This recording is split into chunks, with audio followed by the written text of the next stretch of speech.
এই দেখো এটা একটা বৃত্ত, ঠিক আছে? আজকে আমরা বৃত্ত আঁকা শিখবো, জ্যা আঁকা শিখবো, অনেক কিছু শিখবো। সো এটা মনে করো আমাদের বৃত্ত, ওকে? আর এটা হলো আমাদের বৃত্তের সেন্টার, ঠিক আছে, কেন্দ্র। বৃত্তটা সুন্দর হয় নাই, ওকে? এটা আমাদের বৃত্ত, বৃত্তের সেন্টার। এরপরে আমরা দুইটা জ্যা আঁকবো। আমরা জ্যাটা চিনি, জ্যা হলো পরিধির উপর থেকে একটা পয়েন্ট থেকে অন্য আরেকটা পয়েন্টের মধ্যবর্তী সরলরেখা, ঠিক আছে? এটাকে আমরা বলি জ্যা, ঠিক আছে? তাহলে এটা একটা জ্যা, ওকে? এটা একটা জ্যা, ঠিক আছে? এখন ইন্টারেস্টিং ব্যাপার হলো এই দুইটা জ্যায়ের দৈর্ঘ্য সমান, ওকে? তাহলে আমরা একটা নাম দিই, লেটস সে এটা এ, এটা বি, এটা সি, এটা ডি, ঠিক আছে? এটা একটা জ্যা, এই জ্যায়ের উপরে সরি এটা একটা বৃত্ত, এই বৃত্তে দুইটা জ্যা আছে এ বি এবং সি ডি, এবং এই জ্যা দুটির দৈর্ঘ্য সমান, এ বি সমান সমান সি ডি, ঠিক আছে? আচ্ছা, তুমি কি বলতে পারবা, ওকে, দেখি বলো, এই সেন্টার থেকে যদি আমি এই জ্যায়ের উপরে একটি লম্ব টানি, ঠিক আছে? এই জ্যায়ের উপরে যদি আমি একটা লম্ব টানি, ঠিক আছে? যদি লম্ব হয় এটা, এই জ্যায়ের উপর থেকে, এই জ্যায়ের উপর থেকে এটা যদি একটা লম্ব হয়, তাহলে এই জ্যাটা যে দুইটা পার্ট তৈরি হলো, লেটস এই বিন্দুটা ধরি আমি, আর সেন্টারটা ধরলাম আমি ও, তাহলে এই যে এ ই আর বিই যে দুইটা পার্ট তৈরি হলো, এদের দৈর্ঘ্য কেমন হবে? তো আমরা জানি যে কোনো বৃত্তের সেন্টার থেকে কোনো জ্যায়ের উপরে অঙ্কিত লম্ব জ্যাকে সমদ্বিখণ্ডিত করে। কি বললাম? যে বৃত্তের সেন্টার থেকে কোনো জ্যায়ের উপরে অঙ্কিত লম্ব জ্যাকে সমদ্বিখণ্ডিত করে। সমদ্বিখণ্ডিত মানে কি? দ্বিখণ্ডিত মানে দুইটা খণ্ড তৈরি করছে, সম মানে সমান সমান। তার মানে এখান থেকে আমরা বলতে পারি এ ই সমান সমান বিই, ওকে? তাহলে তুমি আরেকটা জিনিস জানলাম, ঠিক আছে? এটা তোমার এমসিকিউ এর জন্য অনেক হেল্পফুল হবে। এরপরে আসো, এখান থেকেও যদি আমরা তাহলে একই সেম প্রসেসে যদি আমি এখান থেকে একটা লম্ব এই বাহুর উপরে টানি, যদি আমার আঁকা ঠিক হচ্ছে না তো ধরে নাও আর কি, এটা হলো আমার সেন্টার, ঠিক আছে? এটা হলো আমার 90 ডিগ্রি, ঠিক আছে? এটাকে আমরা নাম দিলাম আমরা এফ, ওটাকে এই পাশে নেই, সেখানে ও, ঠিক আছে? তাহলে একইভাবে আমরা বলতে পারি না, এই সেন্টার থেকে তো আমরা এই জ্যায়ের উপরে লম্ব টানছি, সো লম্ব টানলে এই জ্যাকে সমদ্বিখণ্ডিত করে, তার মানে আমরা বলতে পারি C F is equal to DF, ঠিক আছে? ওকে, এখন তোমার কাছে আমার কোয়েশ্চেন, যদি জ্যা দুইটা সমান হয় তাহলে কি ও এফ আর ও ইটা সমান হবে? তোমার বইতে একটা উপপাদ্য আছে যে বৃত্তের কেন্দ্র থেকে সমান সমান জ্যায়ের মধ্যবর্তী দূরত্ব সমান সমান কিনা, এটা প্রুফ করার জন্য এই টাইপের একটা উপপাদ্য আছে। তুমি কি সেটা প্রমাণ করতে পারবা? কোয়েশ্চেনটা কেন এমন, অর্থাৎ তোমার এখান থেকে প্রমাণ করতে হবে যে এরকম একটা সিন থেকে তোমার প্রমাণ করতে হবে যে ও এফ সমান সমান ও, ঠিক আছে? অর্থাৎ এই বাহুটা আর এই বাহুটা যে সমান সেটা তোমাকে প্রুফ করতে হবে।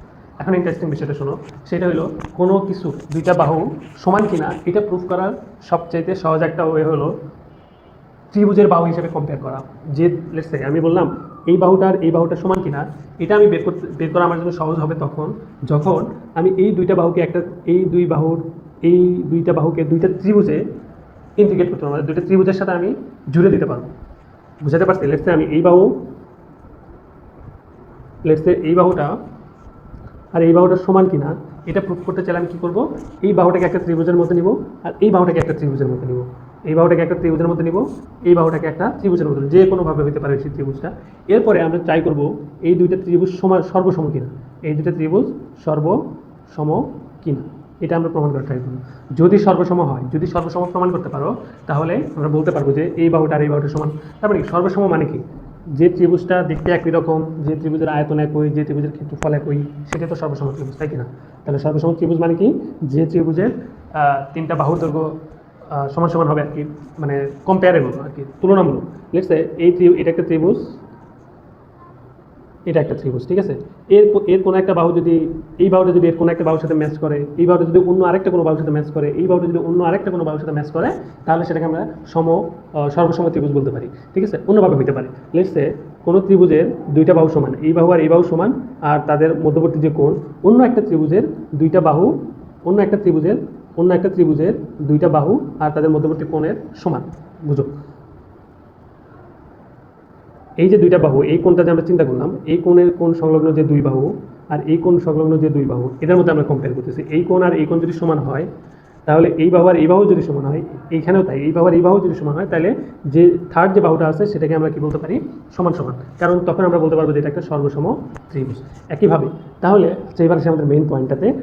আমার টার্গেট হলো এই বাহু আর এই বাহু সমান কিনা এটা প্রমাণ করা, সমান যে এইটা প্রমাণ করা। ঠিক আছে, তো এটা প্রমাণ করার জন্য আমি কি বুঝলাম যে এটা সহজ উপায়টা হলো এই বাহুটাকে কোনো একটা ত্রিভুজের সাথে জুড়ে দেওয়া, এই বাহুটাকে কোনো একটা ত্রিভুজের সাথে জুড়ে দেওয়া। ওকে, ঠিক আছে। তাইলে এখন এই বাহুটাকে কোনো ত্রিভুজের সাথে জুড়ে দেওয়ার উপায় কি? হয় তুমি এদিক থেকে একটা বাহু এখানে অ্যাড করে দেবা, নয়তো এদিক থেকে একটা বাহু অ্যাড করে দেবা, তাই না? একইভাবে এই বাহুটাকে কোনো ত্রিভুজের সাথে জুড়ে দেওয়ার উপায় কি? তুমি এটাকে হয়তো কোনো একটা বাহুর সাথে অ্যাড করে দিবা, ঠিক আছে, অথবা এইদিকে অ্যাড করে দিবা। তাহলে আমি এদিকে দিই, এটা এই অ্যাড করে দিলাম, ঠিক আছে। এখান থেকে আমি আবার এটাকে অ্যাড করে দিলাম, তুমি যেদিকে খুশি দিতে পারো, কোনো সমস্যা নাই, ঠিক আছে না? তাহলে এবার আমরা দুইটা ত্রিভুজ পাইলাম, ঠিক আছে। এবং ইন্টারেস্টিংলি দেখো এটা কি ত্রিভুজ বলো তো, কি ত্রিভুজ হলো বলো তো? এদিকটা সমকোণী ত্রিভুজ, তাই না? কারণ একটা কোণ সমকোণ। সো এখন সমকোণী ত্রিভুজের ক্ষেত্রে যদি, এখন আমি সহজভাবে বলি, সমকোণী আমার টার্গেট কি? সর্বসম বানানো। প্রথম টার্গেট হলো সর্বসম বানানো। এই দুইটা ত্রিভুজে আমরা রাখলাম, প্রথম টার্গেট হলো সর্বসম ত্রিভুজ বানানো, সর্বসম ত্রিভুজ এটা প্রমাণ করা, ত্রিভুজ প্রমাণ করা। তারপরে বাহু কম্পেয়ার করে, বাহু তুলনা করে উপপাদ্যটা প্রমাণ করা, ঠিক আছে। মেইন প্রমাণ যেটা উপপাদ্য, ঠিক আছে। এটা তো আমার মেইন টার্গেট না, এটা আমার মেইন টার্গেট, কিন্তু আমরা এই টার্গেট ফিল করে তারপরে নিচের স্টেপে আনবো, ঠিক আছে। তাহলে এবার আসো, আমরা যে ত্রিভুজটা পেলাম এটা একটা সমকোণী ত্রিভুজ, তাই না? সমকোণী ত্রিভুজের ক্ষেত্রে ত্রিভুজটা সর্বসম কিনা, দুইটা সমকোণী ত্রিভুজ সর্বসম কিনা, এটা একটা সমকোণী ত্রিভুজ, এটা একটা সমকোণী ত্রিভুজ, দুইটা সমকোণী ত্রিভুজ সর্বসম কিনা এইটা বুঝবা কিভাবে? যদি তাদের অতিভুজ, আমি যেটা বলতেছি এটা মনোযোগ দিয়ে শোনো, দুইটা সমকোণী ত্রিভুজ সর্বসম কিনা এটা প্রমাণ করার হবে কি?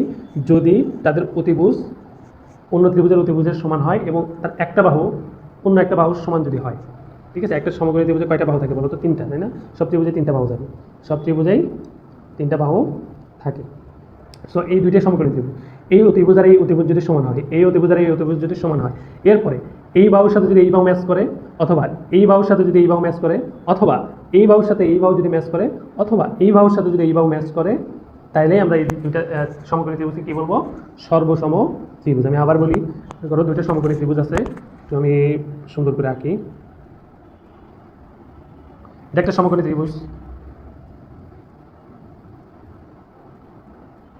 এটা একটা সমকোণী ত্রিভুজ, তাই না? দুইটা দেখতে কিন্তু মানে আলাদা লাগতেছে, কিন্তু আমি যদি এটাকে একটু এরকম করে ঘুরায় আঁকতাম, মানে এটাকে উঠায় যদি এদিকে ঘুরায় দিই, তাহলে কিন্তু দুইটা সেম লাগে। আচ্ছা, এবার আসো, কীভাবে বলবো দুইটা সমকোণী ত্রিভুজ সর্বসম কিনা? সেটা বোঝার উপায় হলো, যদি তাদের অতিভুজ সমান হয়, তাদের অতিভুজ যদি সমান হয়, অর্থাৎ এই অতিভুজ আর এটা তো অতিভুজ, তাই না? এরা যদি সমান হয়, এরপরে এই বাহুটার সাথে যদি এই বাহু ম্যাচ করে, অথবা এই বাহুর সাথে যদি এই বাহু ম্যাচ করে, বুঝতে পারছো? অথবা এই বাহুটার সাথে এই বাহু ম্যাচ করে, অথবা এই বাহুটার সাথে যদি এই বাহুটা ম্যাচ করে, দেখো কয়টা অথবা আছে, অতিভুজ তো ম্যাচ করবেই।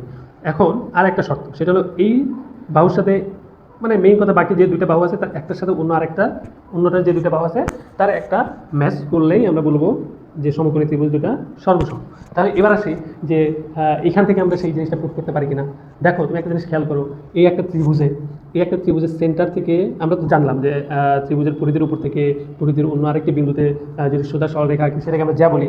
আবার পরিধি মানে কেন্দ্রগামী যে কোনো জায়গাকে আমরা কি বলি? ব্যাস বলি, তাই না? আবার ব্যাসের অর্ধেককে আমরা কি বলি? ব্যাসার্ধ বলি। তাহলে বলো তো এখানে কোনো ব্যাসার্ধ আছে কিনা? দেখো আছে, এই যে কেন্দ্র থেকে পরিধির উপরে যে কোনো বিন্দু সংযোগকারী সরলরেখাটাকে আমরা কি বলবো? ব্যাসার্ধ বলবো, তাই না? তাহলে এই যে সেন্টার থেকে পরিধির উপরে একটা বিন্দু আসছে, এই দুটার মধ্যে যে সংযোগ করা সরলরেখা, এটাকে আমরা কি করবো? ব্যাসার্ধ। একইভাবে এটাকে আমরা ব্যাসার্ধ বলতে পারি, তাই কিনা? বলতে পারি কিনা? দেখো তাহলে এইটা, এই যে সিও এবং এও, সিও সমান সমান এও বলতে পারি না?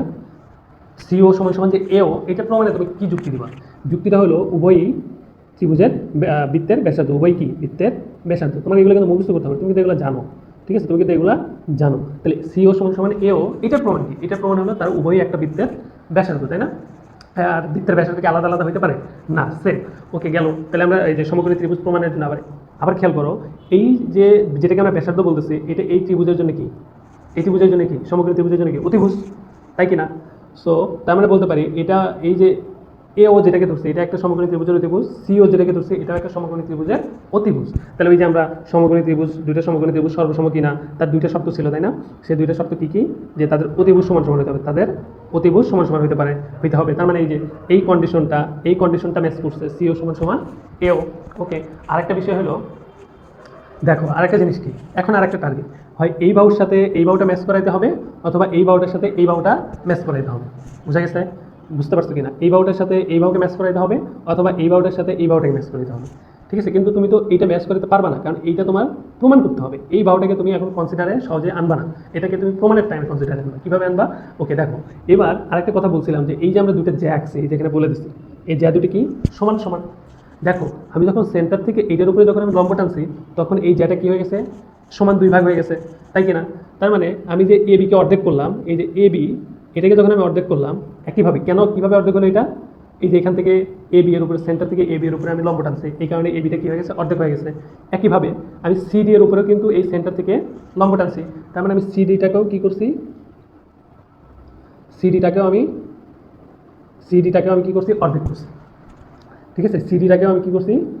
অর্ধেক করে দিছি। তাহলে বলো, যখন এ বি সমান তার উপরে লম্ব টানার কারণে অর্ধেক হয়ে যায়, এ বি এর সমান সমান সিডি, তাই না? সিডি এর উপরে লম্ব টানার কারণে অর্ধেক হয়ে যায়। তার মানে এই যে আমি দুটো অর্ধেক পেলাম, তারও কি সমান সমান না? সমান সমান। তাহলে বলো এবার আমরা বলতে পারি না যে এ ই এবং সি এফ সমান সমান? তার মানে এ ই সমান সমান সি এফ, এবং এটার প্রমাণ কি? এটার প্রমাণ হলো এই যে এইটা, এই যে সমান সমান জ্যায়ের উপর অঙ্কিত লম্ব, কেন্দ্র থেকে জ্যায়ের উপর অঙ্কিত লম্ব জ্যাকে কী করে? সমাদ্বিখণ্ডিত করে। এবং যেহেতু এ বি সমান সমান সিডি, সুতরাং এ ই সমান সমান সি এফ।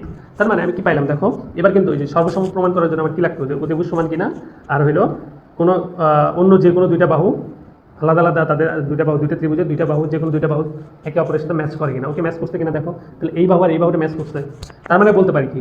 তার মানে এখন আমরা বলতে পারি যেহেতু এ ও ই এবং সি ও এফ ত্রিভুজের কি সমান পেলাম আমরা? এ ও সমান সমান সিও এবং সি এফ সমান সমান এই, বা এই সমান সমান সি এফ। সুতরাং ও এফ সমান সমান ওই। ঠিক আছে, এটা তো আমাদেরকে প্রুফ করতে বলছে, তাই না? এটা তো আমাদেরকে প্রুফ করতে বলছে, অর্থাৎ তোমাকে প্রমাণ করতে হবে যে সমান বৃত্তে, কোনো বৃত্তে সমান সমান যা কেন্দ্র থেকে সমদূরবর্তী, এটা প্রমাণ করতে হবে। কি প্রমাণ করতে হবে? কোনো বৃত্তে সমান সমান দুটি যা কেন্দ্র থেকে সমদূরবর্তী, এটা তোমাকে প্রমাণ করতে হবে। ঠিক আছে, অ্যান্সার তোমার বইতে লেখা আছে, তোমাকে জিনিসটা ফিল করতে হবে, বুঝতে হবে। আমি জানি তোমরা উপপাদ্যটা ম্যাক্সিমাম স্টুডেন্ট না বুঝেই মুখস্থ করো, বা বুঝার পরেও সেটা মুখস্থ করো, কিন্তু তোমরা এর পিছনের যে লজিকটা সেটা বোঝার ট্রাই করো না, বা বুঝলেও মানে পরবর্তীতে তোমরা এটা বুঝে পড়ার ট্রাই করো না, যার কারণে এটা কী করো? ভুলে যাও। ঠিক আছে, তাহলে এখান থেকে আমরা বেশ কয়েকটা জিনিস শিখতে পারছি। প্রথম জিনিসটা কী শিখতে পারছি বলো তো? প্রথম জিনিসটা হলো যে কেন্দ্র থেকে যে কোনো জায়ের উপরে, বৃত্তের কেন্দ্র থেকে যে কোনো জায়ের উপরে অঙ্কিত লম্ব কী হয়? যেটাকে কী করে? সমদ্বিখণ্ডিত করে। এটা তোমার জানা থাকতে হবে। এক নম্বর একটা থিওরি বলতে পারো, বা এটা একটা অনুসিদ্ধান্ত সূত্রের মতো। যেমন তুমি পড়ো a plus b whole square সমান square plus 2ab plus b square. এটা যেমন একটা সূত্র হিসেবে তুমি মানো, ঠিক একইভাবে তোমাকে এটা মানতে হবে যে সেন্টার থেকে কোনো বৃত্তের কেন্দ্র থেকে সেই বৃত্তের অঙ্কিত কোনো জ্যায়ের উপরে যদি লম্ব টানি, তাহলে সেই জ্যা সমদ্বিখণ্ডিত হয়। ঠিক আছে, এটা একটা গেল। আরেকটা জিনিস কি জানতে পারছো? এটা সবাই জানে, ছোটোবেলা থেকেই জানো তুমি, যে কোনো বৃত্তের ব্যাসার্ধ, যে কোনো সেন্টার ব্যাসার্ধ যতগুলো ব্যাসার্ধ রাখবা তারা সবাই সমান দৈর্ঘ্যের হবে, এটা তো তুমি জানো, ছোটোবেলা থেকেই জানো। এরপরে আরেকটা জিনিস জানছি, যে কোনো দুইটা বাহু সমান সমান কিনা এটা প্রুফ করার জন্য সবচেয়ে সহজ উপায় হলো সেই বাহুকে দুইটা আলাদা আলাদা ত্রিভুজের মধ্যে ইনক্লুড করে দেওয়া, বা কল্পনা করে নেওয়া যে তাদের এই দুইটা বাহু কোনো ত্রিভুজের মধ্যে আছে। এই কারণেই দেখো আমরা এখানে একটা ত্রিভুজ আঁকছি, এই কারণে আমি একটা এখানে কী করছি? ত্রিভুজ আঁকছি। আঁকার কারণে এই বাহুটা এই ত্রিভুজের সাথে গেছে, এই বাহুটা এই ত্রিভুজের সাথে গেছে। ঠিক আছে, এই ত্রিভুজের সাথে গেছে। এরপরে দুইটা ত্রিভুজ সর্বসম কিনা এটা প্রুফ করার অনেক ওয়ে আছে। ঠিক আছে, যেমন আমি বলছি যে তিনটা বাহু যদি, এই যে দুইটা ত্রিভুজ আঁকলাম, এই যে আমি দুইটা ত্রিভুজ আঁকলাম, এই যে দুইটা ত্রিভুজ, এই বাহুটা যদি এই ত্রিভুজের কোনো বাহুর সাথে ম্যাচ করে, তারপর এই বাহুটা যদি অন্য কোনো দুইটার একটার সাথে ম্যাচ করে, এই বাহুটা যদি বাকিটার সাথে ম্যাচ করে, তাহলে তারা কী হবে? সর্বসম হবে। যদি দুইটা ম্যাচ করে তৃতীয়টা ম্যাচ করতে বাধ্য। ঠিক আছে, এরপরে আরেকটা কি বলছি যে কোনো ত্রিভুজ এবং কোনো ত্রিভুজের একটা কোণ, এবং সেই কোণ সংলগ্ন দুইটা বাহু যদি অন্য কোনো ত্রিভুজের একটা কোণ এবং সংলগ্ন দুইটা বাহুর সাথে ম্যাচ করে, তাহলে কি হবে, তারা সর্বসম হবে, অর্থাৎ থার্ড যে বাহুটা তারা অবশ্যই কী হবে, ম্যাচ করবে। ঠিক আছে, এরপরে আরেকটা সর্বসম হওয়ার সূত্র আমরা জানছি, সেটা হলো যে সমকোণী ত্রিভুজের ক্ষেত্রে কী হবে, সমকোণী ত্রিভুজের ক্ষেত্রে আমরা জানলাম যে কোনো সমকোণী ত্রিভুজের অতিভুজ, কোনো সমকোণী ত্রিভুজের অতিভুজ এবং অপর দুই বাহুর একটি যদি অন্য ত্রিভুজের কোনো একটি বাহুর সাথে ম্যাচ করে, তাহলে তারা সর্বসম হবে, অর্থাৎ থার্ড যে বাহুগুলো দুইটা বাকি থাকবে তারাও সমান সমান হবে। ঠিক আছে, সো এই জন্য এই উপপাদ্যটা প্রমাণ করার জন্য আমরা প্রথমে দেখবো যে সর্বসম ত্রিভুজ কিনা, আর এরপরে দেখবো বাহুগুলো তুলনা করবো, তাই না? সেটাই করছি। দেখো আমরা এই দুইটা ত্রিভুজ রাখছি, এরপরে এই দুই বাহু যে সমান এটা প্রুফ করছি। এটা প্রুফ করা খুবই ইজি, যে যেহেতু এই দুইটা বাহুই এই বৃত্তের জন্য কি ব্যাসার্ধ, আর বৃত্তের সকল ব্যাসার্ধ কী হবে, সমান সমান হবে। এরপরে আমরা প্রুফ করছি যে যেহেতু এ বি আর সিডি সমান সমান, দেখো আমি প্রথমেই বলছি, প্রশ্নে বলা আছে সমান সমান যা কেন্দ্র থেকে সমদূরবর্তী, তার মানে এই যা আর এই যাটা কি সমান সমান। তো এই যা যেহেতু এটা সমান সমান, লেটস সে এইটা আর এটা সমান সমান, ঠিক আছে, এটাও 5, এটাও 4, এটাও 4। সো এটাকে অর্ধেক করলে তুমি পাবা 2, তাহলে এটাকে অর্ধেক করলে কত পাবা 2। তার মানে এই অংশটুকু আর এই অংশটুকু সমান, তাহলে এই পুরোটা যদি সমান হয় আর এখান থেকে এটার উপরে লম্ব টানার কারণে যদি এটুকু অর্ধেক হয়ে যায়, এটা অর্ধেক হয়ে এইটুকু হয়, এখান থেকে এটার উপরে লম্ব টানার কারণে যদি এটা অর্ধেক হয়ে এইটুকু হয়, তাহলে এইটা আর এটা কী হবে, সমান সমান হবে। ঠিক আছে, তার মানে এই সমান সমান সিএফ, এই সমান সমান সিএফ। সো এটা আমরা প্রমাণ করছি যে এই সমান সমান সিএফ, এবং এর প্রমাণ হিসেবে আমরা কি লিখছি, যেহেতু এ বি সমান সমান সিডি এবং কেন্দ্র থেকে অঙ্কিত লম্ব যাকে সমদ্বিখণ্ডিত করে, সুতরাং এই সমান সমান বি, সিএফ সমান সমান ডি। ঠিক আছে, এইভাবে লিখতে পারো। এরপরে যোগ বিয়োগ করে তোমরা ইকুয়েশনটা দাঁড় করতে পারো, সমস্যা নাই। এরপরে যেহেতু ত্রিভুজের এই বাহু দুইটা বাহু ম্যাচ করছে, তাই না, এটার সাথে এটা ম্যাচ করছে, এটার সাথে এটা ম্যাচ করছে, তাই না, ওই যে আমরা সমকোণী ত্রিভুজের সর্বসম হওয়ার শর্ত কি, যে প্রতিভুজ ম্যাচ করবে আর একটা বাহু অন্য ত্রিভুজের যে দুইটা বাহু আছে তার যে কোনো একটার সাথে ম্যাচ করবে, তাহলে তাদেরকে আমরা সর্বসম বলতে পারবো। সেহেতু আমরা বলতে পারি যে ত্রিভুজ সিওএ এবং এওই সর্বসম, আর সর্বসম হওয়ার কারণে সিও সমান সমান এও, এরপরে সিএফ সমান সমান এই, সুতরাং ওএফ সমান সমান ওই। ঠিক আছে, সো তুমি এভাবে পড়তে পারো জ্যামিতি, এইভাবে বুঝে বুঝে পড়বা, নিজেই নিজেকে বুঝাবা, অ্যান্ড তাহলেই বুঝতে পারবা আর কি। তোমার এটাকে মুখস্থ করতে হবে না, অনেক বেশি স্ট্রাগল করার দরকার নেই, খুব সহজেই তুমি প্রমাণ করে নিজে নিজে করতে পারবা। সো থ্যাংক ইউ, আল্লাহ হাফিজ।